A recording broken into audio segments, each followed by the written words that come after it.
All right. Hello, everybody. My name is Ann Snyder, and I am the editor of Comet Magazine, which is a journal of public theology for the common good. And I get to be your guest host today. Today, our guest is Tony Bancroft, who is a celebrated animator, director, and professor who's perhaps most well known for having been the lead animator for some of Disney's most classic films, namely Beauty and the Beast, The Lion King, Aladdin, Mulan, and others. And I hear all those and I think that is my childhood in color. Tony, welcome. It's really nice to meet you and just honored to get a little brief chance to chat today. Thanks, Anne. And it's funny that you say that because I get that comment from, now my students. I'm teaching at the University in Lipscomb here in Nashville, Lipscomb University. And yeah, my students always come up to me and say, "You created my childhood." It's so It's real. surreal. It is. Yeah. And I'm not sure like a 30-year-old would, but like just that generational gap of like 80s, 90s childhood. And we'll talk a bit about hopefully that era of Disney movies in particular. So anyways, Yeah. it's very fun. I just would love to introduce listeners to you or a little bit to your story and just your kind of vocational arc. Animation seems like something almost like working in a candy store. Like every kid in the late 20th, 21st century would just dream of getting to do with their lives. So, how did you get so lucky? How did you get into it? And what was your path to becoming an animator? Well, I have a hard time talking about my past and rise to drawing and animating without talking about my twin brother, because I do have a twin brother, and Tom and I were like joined at the hip when it came to our interest in animation and drawing. And so ever since we were little kids, we were doodling and drawing and had sketchbooks, and just as other brothers are competitive with sports like football, or say something like that, we were competitive with our art. We'd be over each other's shoulders and like, "Oh, you can do that better," and or draw it like this. And, and we were, really tough on each other. But I think, as the Bible says, iron sharpens iron. And I think that was really effective for us both to really, propel to a higher level probably than our friends next door. Yeah. So you had this companion in your twin brother, and you guys, in a way, sounds a little bit like yin and yang. Yeah.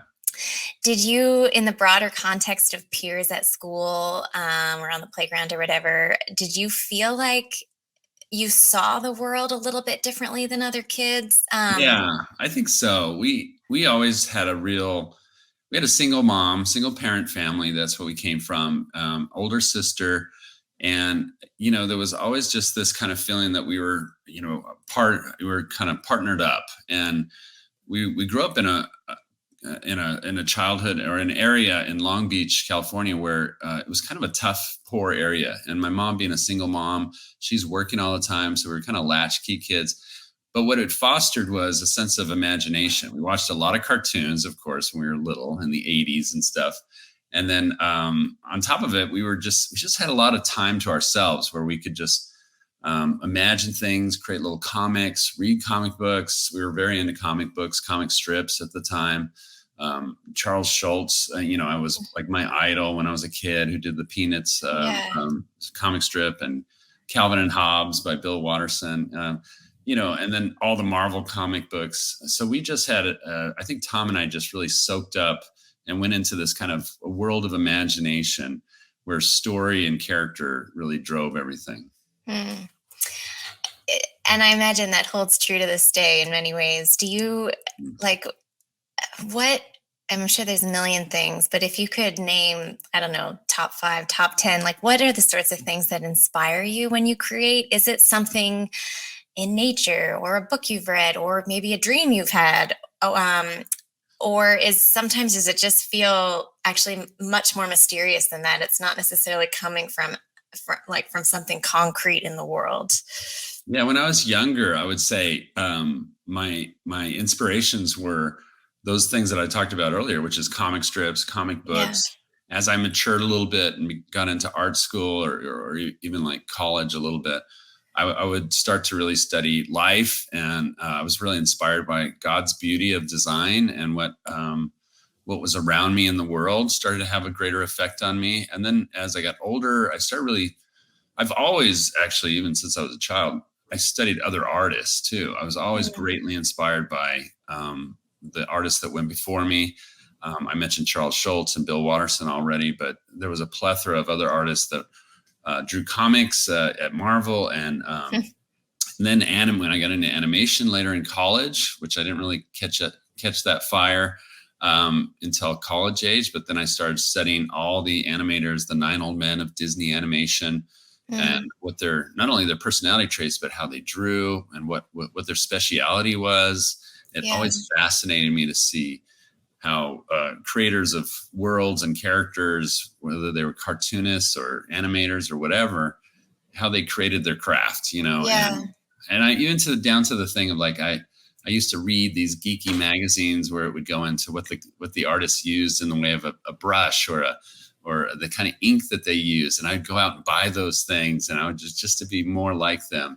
oh, Um, so yeah, but for inspiration, I would say that in my younger years, it was trying to emulate the heroes I had, and I always tell my students too. I feel like we stand on the shoulders of giants. There's so many that have come before me that I'm just so inspired by. yeah, And that's been a big part of my life, is just following that inspiration and now trying to turn that into, what is my vision for the world, and through animation, through cartooning, what are the things that I think are funny, and how do I bring those things out for the next generation?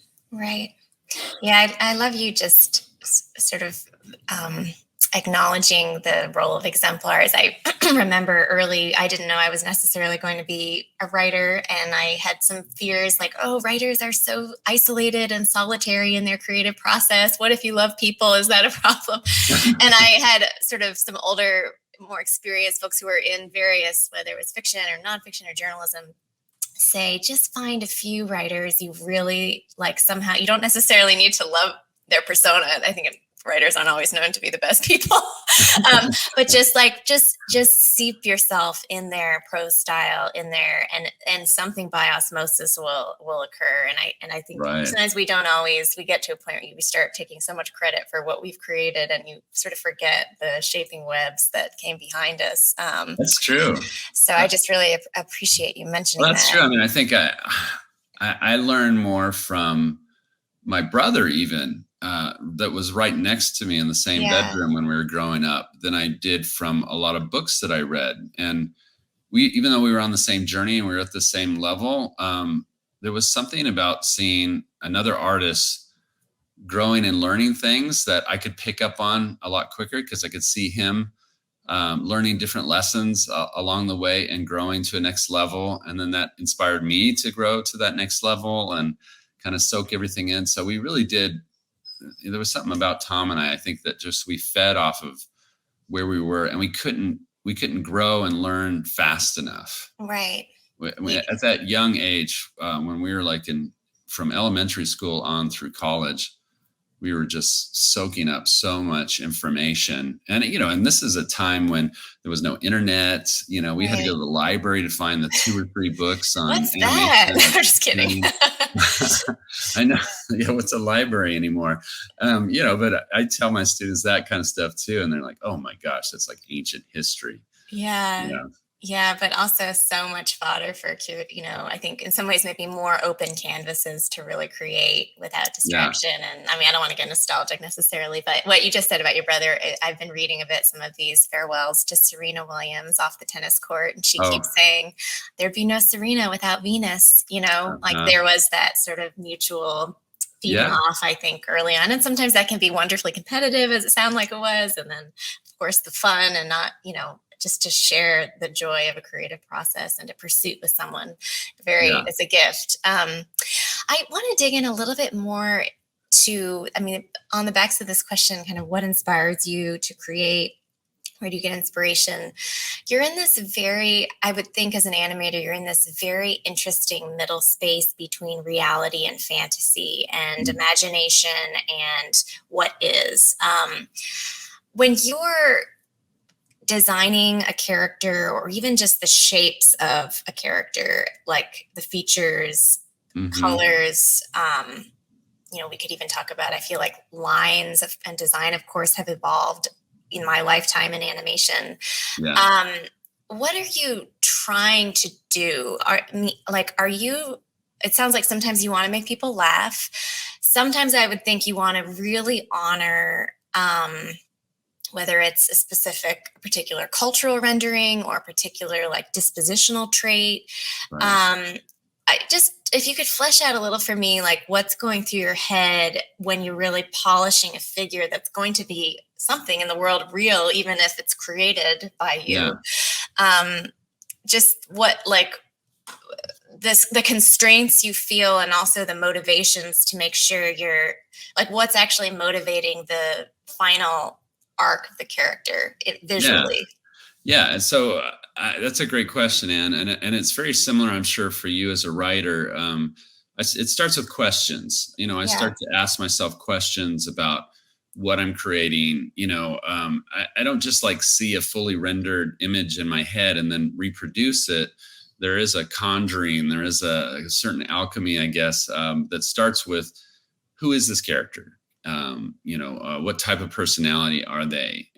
What is their role in maybe a bigger story that I have in Mm. my head, or just that's starting to come to fruition? And that all manifests itself into a design style, a look. Are they, if it's like a fantasy character, like a little, I like to draw little trolls, and I do a lot of mice actually. I don't know why Oh, that is, interesting. but my mom says it's because when I was in the hospital as a child, I had surgery on my mouth, and Oh. and she brought me a little mouse stuffed animal to, because it was the first time I had to sleep by myself in a Oh, hospital and I was scared and yeah. alone. And she brought this little mouse stuffed animal, and having that by my side, I think I just had this affinity for mice, and it grew into like a love of Mickey Mouse, who I love to draw all the time. And I Yeah. created my own series called Lenny and Sid, and was about a rabbit and a mouse character. And so, Hmm. I don't know why I have this affinity for mice, but I think it started with Mousy, my little stuffed animal. But anyway, when I'm drawing, like, say, a mouse character, I oftentimes will draw them as like a warrior, or a swordsman or something, because I like to juxtapose, kind of elements, and I think that's the fantasy element, right? Is to juxtapose elements of real life, Yeah. a mouse, a real mouse, with a fantasy element of giving them a humanistic persona or something like that. So they're on two legs, they're in a little outfit of some kind, they're wearing clothes, very much like Stuart Little or something like that, which was also a favorite of mine. And I worked on Stuart Little too, that also had Hmm. a mouse. So yeah, I don't know. It starts with, just like I said, it starts with the questioning. Who is this character? What are they doing? Even if it's just a spot drawing that I'm doing, where I'm just kind of having fun doodling a little character, I'm Yeah. still asking myself, what makes them unique? Who are they? What are they up to? What's their action? And that's where I kind of come from the beginning of conjuring some kind of look of a character design. Yeah. That's so cool. And I'm just sort of chuckling, knowing probably little did your mother know when she gave you that mouse. Like, I have Oh, like she multiple takes, Disney renderings of yeah. mice that are probably because of you that are in my head, and I'm like, that is like, now that little mouse is sort of universalized. Oh, yeah, she takes credit for it. I It's just worked on a Disney film recently, as a matter of fact, which I think I could talk about officially, because it's been announced already. But Disenchanted, which is a sequel to the movie Enchanted that Disney did like yes, over 10 years ago. yeah, And that has some animation in it, some 2D animation, what we call traditional animation. And I did these. They're not mice; they're little chipmunks, but very similarly related. So I animated all the chipmunks in that movie. So yeah, it's all very related. I like doing little animals and critters and things like that. it's But so I've also done, a warthog, Pumbaa the warthog. I've also yes. done a clock, Cogsworth and Beauty and the Beast, and Iago the parrot, and Aladdin, and Kronk in Emperor's New Groove, Uh, and then directed Mulan, co-directed Mulan. So yeah, but usually always comedy, fantasy type characters. yeah. That's so well. I have to thank you for Mulan, by the way. Offline, I have such a story about Mulan. When I was about seventh, eighth grade, I got to play her right as the movie, right after the movie came out, like in just a little middle Oh, school play oh, how musical. fun. And I had grown up in Hong Kong, and so I had. Anyways, I just remember my whole like trying to be Mulan, though I don't have Asian heritage, and yeah, it was a beautiful film, and I loved that sort of decision and direction Disney went. Yeah, me too. I so I obviously we all favor I think it's just human to favor the um, cultural features that defined our childhoods, our particular childhoods, as like the best, and Mhm. it's all been downhill since there. And I'm not going to say that about Disney films, but I do think there's probably, at least amongst my peer group and probably even our parents, like who were sharing Disney films with their kids, there was a sense that those films that you were involved in that I mentioned at the outset, Lion King, Aladdin, Beauty and the Beast, Mulan, and what there Mhm. was this sort of golden era that are a little different. And we can actually talk about sort of I have some observations that may not be correct about sort of even the different like moral terrain of movies then versus now, that Disney is involved in both. But just generally, it seemed like there was such a creative ferment, specifically in that time, the sort Mhm. of creative atmosphere around Disney. Like, why were those movies so good? um, you know what? Usually, I always think of success in for artists, and whenever there's like a kind of a creative push or a jump ahead in creativity, it's usually because it came after a disparaging time creatively or a hard time Mm, for artists, and it mm, was a kind of a breaking out point. So right before Little Mermaid, yeah, and really right before even before Little Mermaid was Roger Rabbit, Who Framed Roger Rabbit, which yeah, was a turning point in a lot of ways, and then Little Mermaid was a much bigger turning point, and then so on and so on up to Lion King. But before that, it was kind of a dark time. They were talking about shutting down Disney feature animation. They were going to send it overseas because it just cost too much. So maybe animated in India or Canada or China or something like that, just to save money. And so the studio itself was starting to give up on animation. And then all of a sudden we got a new president of animation that came in, and Michael Eisner and mm, Jeffrey Katzenberg came in, and instead of kind of wrapping it up and getting rid of it, they saw that there was like a hidden jewel there and gave it support, and breathed new life into it, really by just not even doing much. They were pretty hands off in the beginning, which is really what artists like and need the most. It's usually things are destroyed creatively when there's too many cooks in the kitchen, mm, obviously, yeah, um, which happened later on. I would say it's the downfall of the 90s was when we had too much success, the opposite happens, and people wanted to all be involved and all have a say in the creative direction of things, and it spoiled things. yeah, But before that, it was like we had a lot of time to develop things, and we had there was a younger generation that came in that was greatly influenced by the past and that wanted to do something different.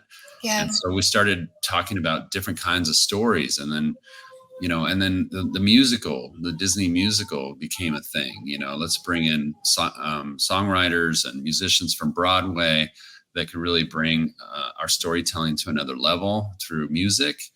And that was a big part of kind of the Disney princess movies of the 90s, was that the songs, it would be a lot of singing, um, and that was new. That had never been done in Disney animation before. So yeah, bring in those elements, those new, fresh elements, ignited the audience in a bigger way than we expected. I mean, yeah, nobody at the time really saw how it was just kind of the perfect storm in a lot of ways. mm, The 90s hmm, was, but it started with artists feeling like there was no creativity and there was no way to break out of the mold, and then a younger generation that refused to acknowledge that, refused to kind of yeah. be held back, trying to Accept that. Yeah.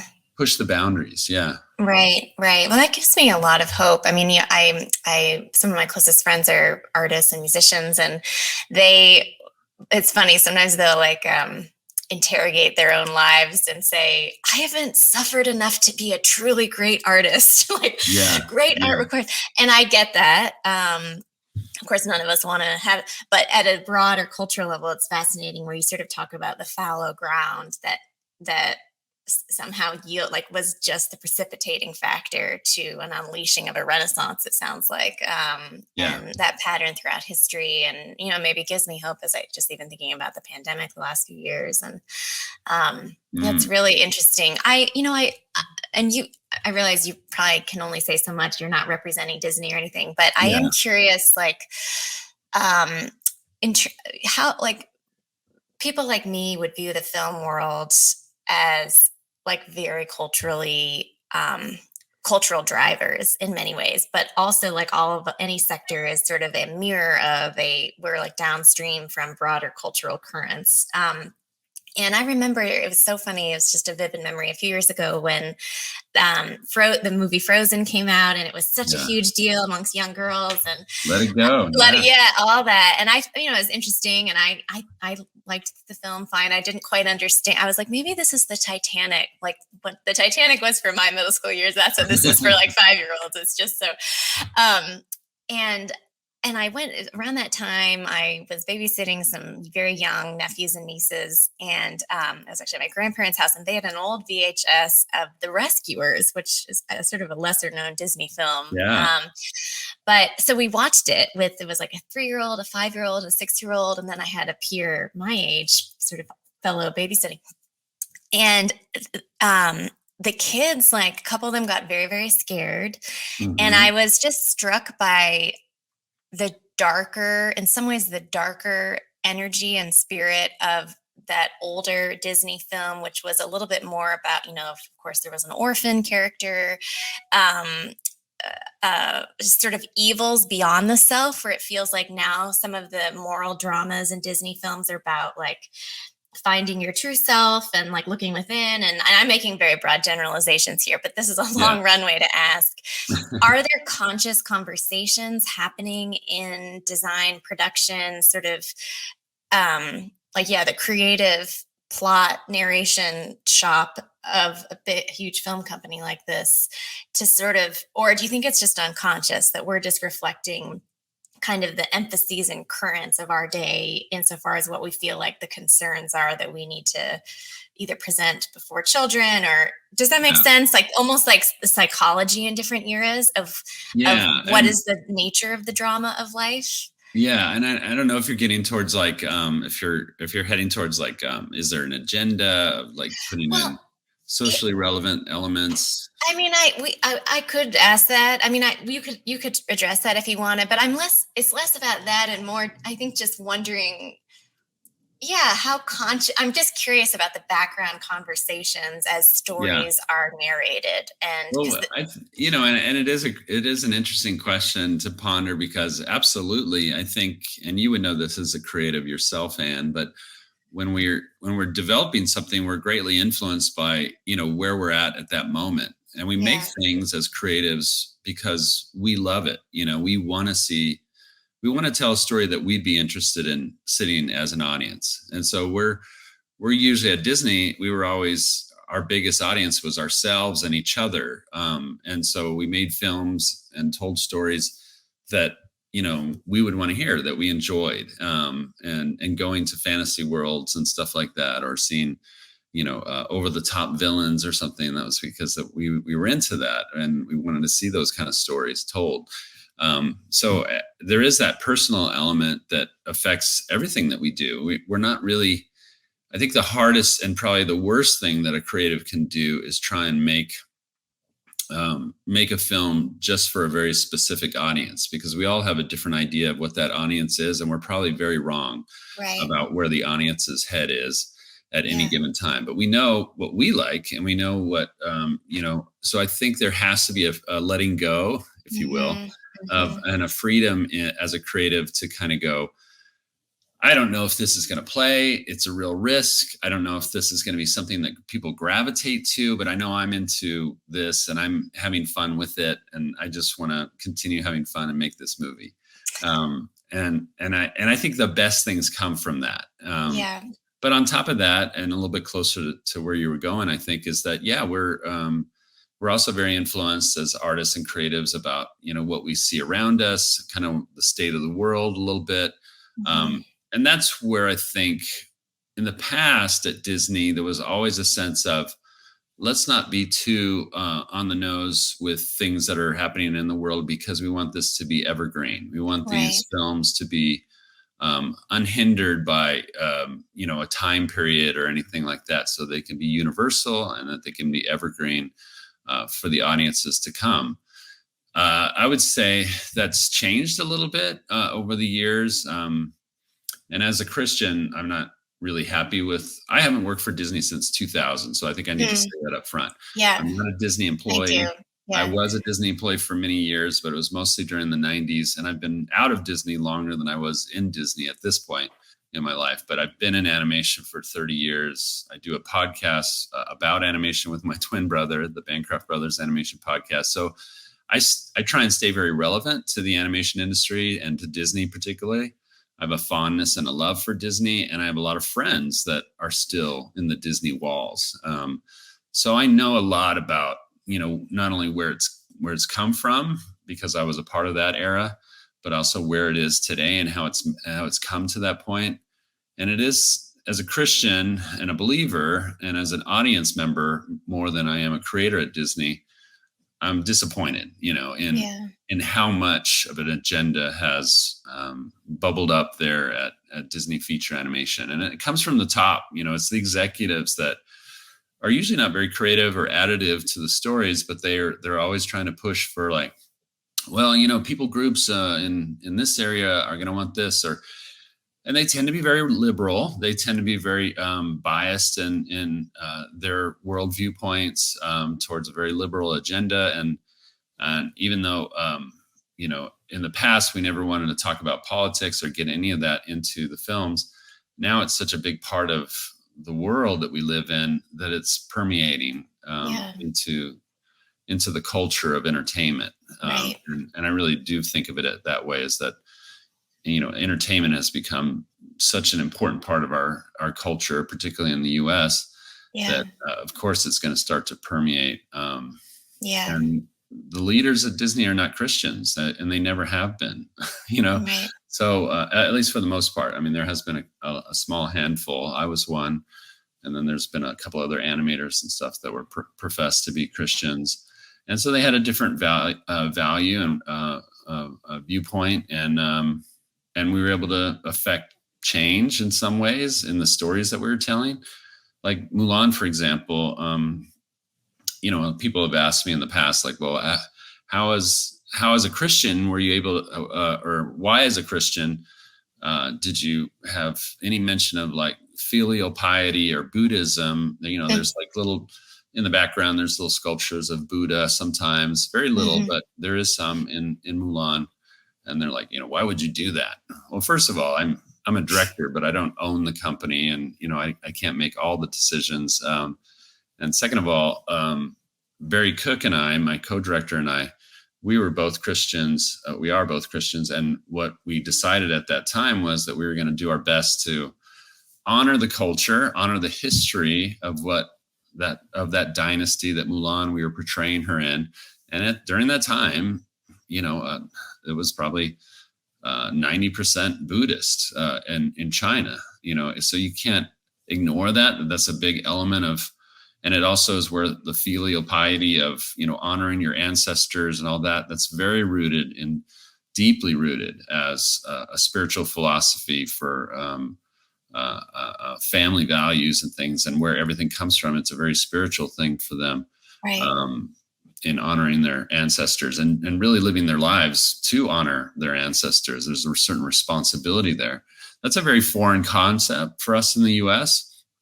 So, but it became a very important concept in the story of Mulan, and what was Right. her motivation, why she did things. Right. So you can't ignore that because it's a central motivation for the character. Right. But then it's a matter of how do you portray it. Right. So we chose to um, a bold choice, but we chose to kind of make fun of it a little bit. And so Mm. when the ancestors get together, it's like a town hall meeting, and there's a lot of arguing, and just like you would expect at a family event. So we personified what could have been honored in a very reverent way. We chose to take a comedic turn Yeah. with who the ancestors were, but still showing the value that it's important, and it was important for Mulan to honor her parents and go off to war and make the choices that she did.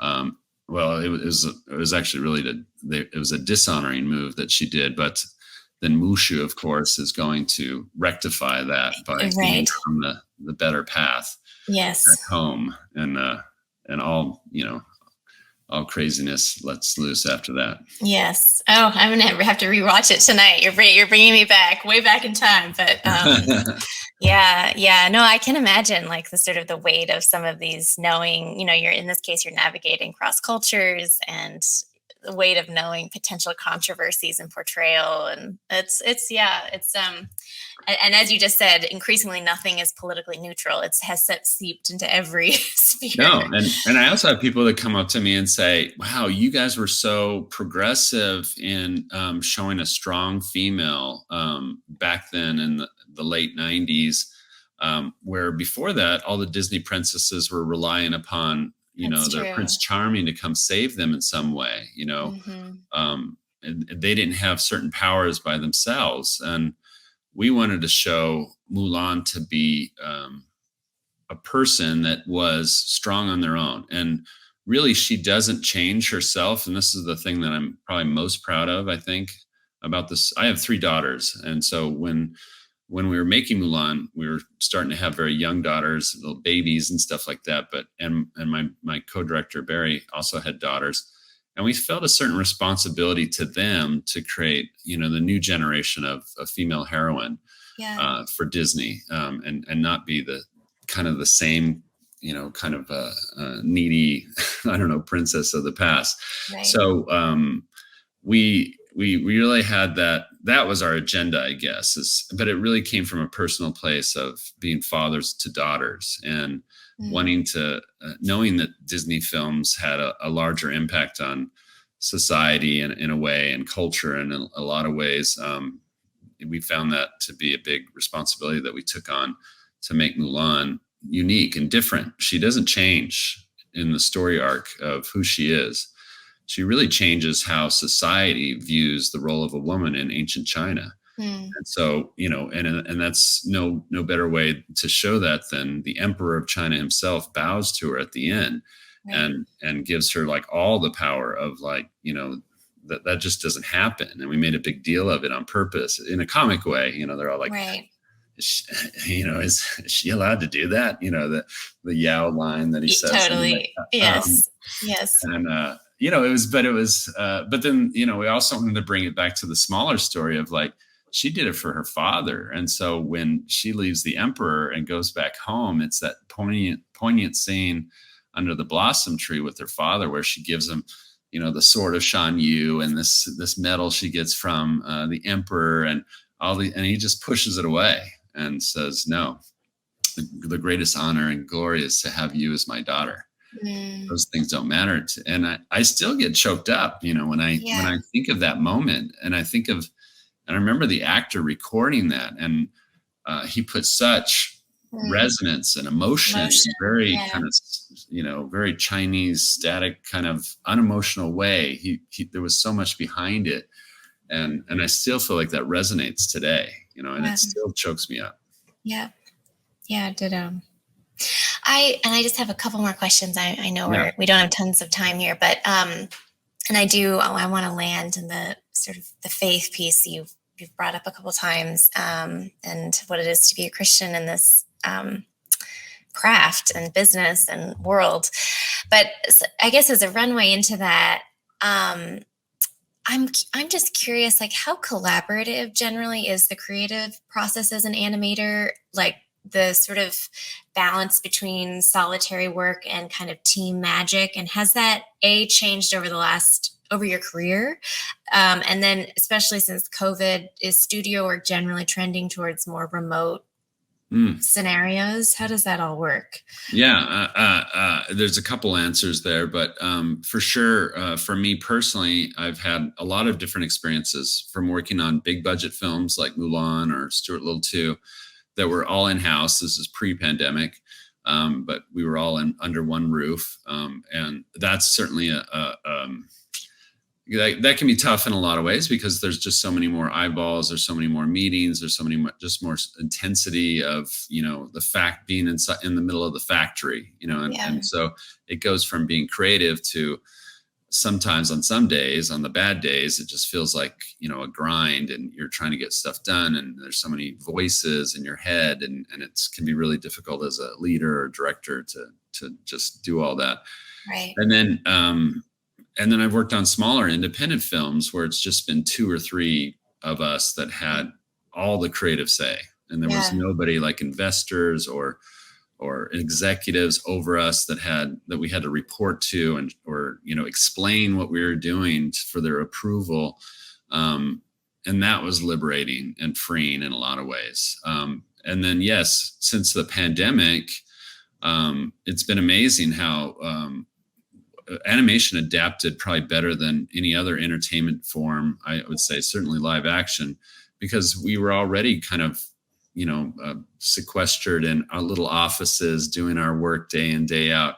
So that just translated to, like, I was literally on Space Jam: A New Legacy at Warner Brothers working on the main lot, and that was like February of 2020, and then in March they told us all to go home, and we just literally had to pick up the computer on our desk and the Cintiq that we were drawing on and bring it take to your that home. basements. Yeah. Yeah.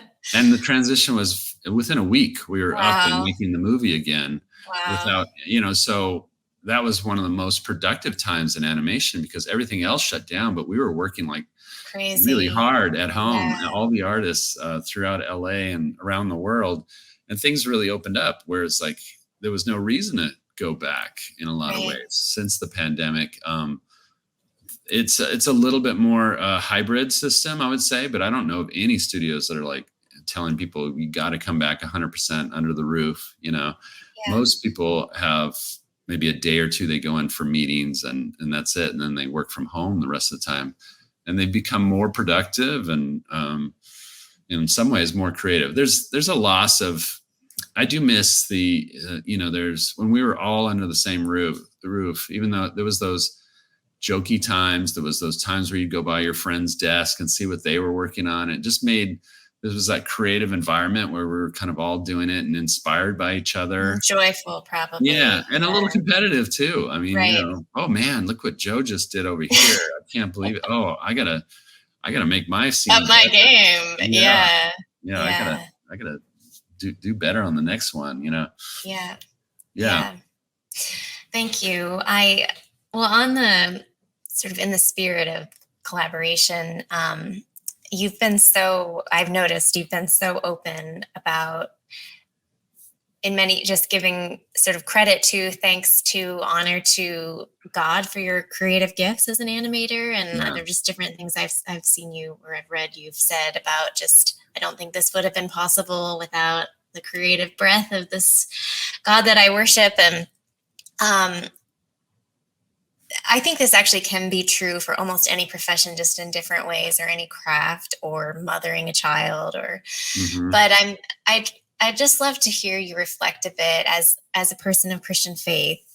Um, how do you sometimes feel, and I mean this actually in a beautiful, humble way, not in a way of hubris, but is there a sense of like getting to co-create with God in the creation of worlds, in Mm. the artistic rendering of an idea, in even interacting with a character you've created? Like, I'm just curious how it has given you insight into God's own relationship with us and delight in us and all Yeah. that.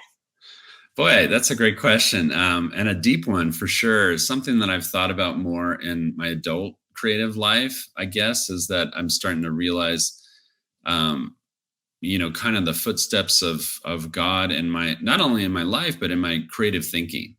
And I, what it really, it was kind of an awakening to me through another Christian animator who I talked to a couple years. I don't know, maybe it was like 20 years ago now. And his name is Glenn Keane. He was like the rock star at Disney. I looked up to him. He's a couple, I don't know, I think a decade at least older than I am.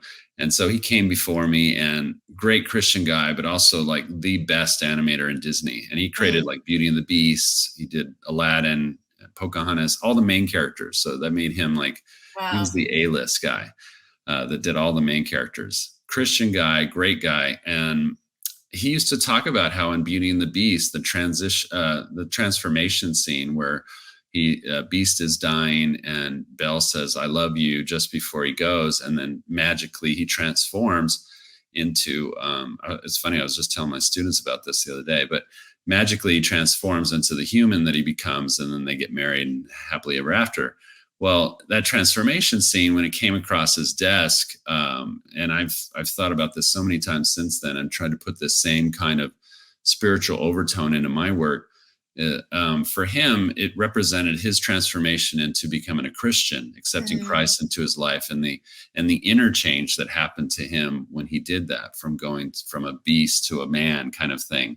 And so when he animated that scene, that whole sequence, he studied all the masters of Michelangelo and Oh, wow. Renaissance paintings and sculptures and things like that.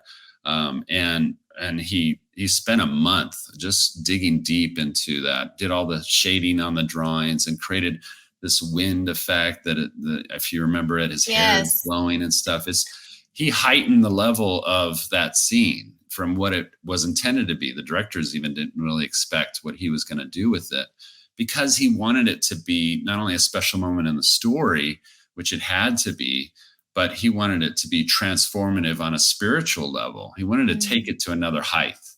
And that was because he was a Christian. That's because he wanted to symbolize in some way what God meant to him in his life and the Mm. transformation that he had experienced. And he put that into that Beauty and the Beast scene. So there is a way for all of us in the entertainment industry, for creatives alike, to acknowledge God in their life. Not only that, but also put that spiritual essence of what we believe and how we feel, being close to God and having God in us, into our work. Yeah. When he told me that story, it affected everything I do after that, after Mm. that point. And I've started to realize that I've done that from time to time, or I'm trying to do that more and more in how I think of my characters, the stories, the worlds that we build through those stories, and have God affect all those things. Mm. Goosebumps. That's a beautiful way to end. Thank you. Thank you, Tony. Yeah, if only we could all sort of refract to that own process in our own lives. I think everywhere Yeah. we go, I mean, it's such a touch. It's so mysterious and it's so infinite in its depths. I think that transformation, Yeah. and in many ways, we have multiple of them, I think, over our lifetimes, but to be able to somehow ask for the grace to impart that logic in whatever we're doing. Yeah, I'm gonna be thinking about that for a while. So, thank you. It's a real, Thank you, just a Anne. pleasure of a conversation. So yeah, Yeah, I mean, honor. we could do this Very for hours. fun. I know I we got a certain know. amount of time, but anytime you Yeah. want to geek out on Disney stuff too, just give Okay. me a call. Okay. Thank you.